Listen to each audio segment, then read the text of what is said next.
Sa datos ng MMDA o ng Metro Manila Development Authority, umaabot sa 5 aksidente sa EDSA araw-araw ang kinasasangkutan ng mga motorsiklo. Kaya para maiwasan ito, nagtalaga na rin ang ahensya ng motorcycle lane sa EDSA. May report si Dante Pirello.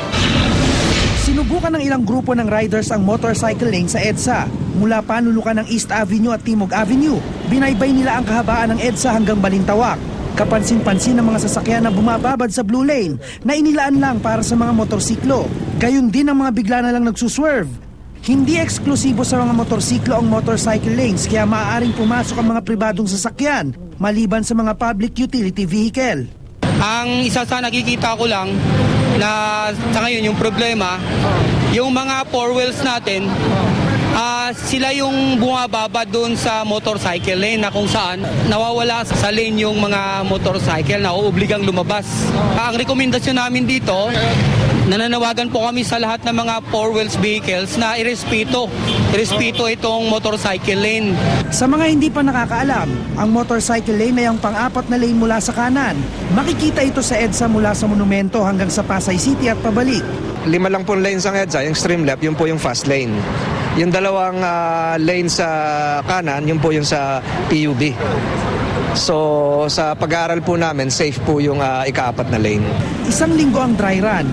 Kanina hindi muna tinikita ng mga rider ng motorsiklo na nahuling di gumagamit ng motorcycle lane. Pero kailangan nilang mag-attend ng 15-minute road safety seminar. Hindi lang ang mga sumusuway sa motorcycle lanes ang huhulihin. May penalty rin para sa mga nagmamaneho ng nakainom, gumagamit ng cellphone habang nagmomotorsiklo, walang helmet ang rider at angkas, pag-overloading o higit sa 2 ang sakay ng motorsiklo, sira ang headlight, signal light, brake light at tail light, kapag kaskasero ang nagmamaneho, kung modified ang motorsiklo na walang kaukulang papeles. Maging ang mga nakatsinelas, sando at short lang na nagmamaneho may multa rin at kapag walang plaka. Maganda yan. Maganda 1 week, gano'n. Kasi ngayong araw na to hindi kaya lahat yan. Madami kami. Yung mga pagbabawal na tulad ng magtsinilas, mag-short, yun po. At saka lahat ng mga tulad nito, yung bagong motor lane natin. Ito yung mga stickers na pinamimigay ng MMDA doon sa mga nahuling hindi gumagamit ng motorcycle lane. Ang nakasulat dito, Certified Motorcycle Riders. Disiplinado ako.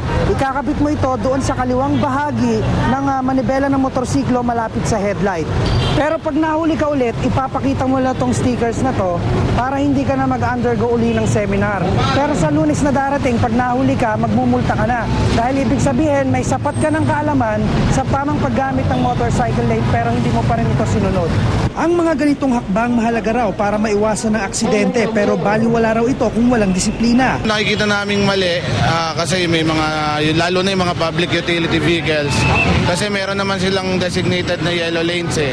Dapat doon sila mag-stick sa yellow lane kasi pag yung mga public utility, for example yung mga bus, lumabas, obligado yung mga private na pumapasok sa motorcycle lane which is nandun dumadaan ng motorsiklo. Kaya naman ang Land Transportation Office at Motorcycle Philippines Federation magtatayo ng motorcycle safety clinic sa iba't ibang lugar sa Pilipinas. Dito magkakaroon ng libreng lecture sa traffic rules, road ethics at tamang paggamit at maintenance ng motorsiklo. Dante Pirello, GMA News.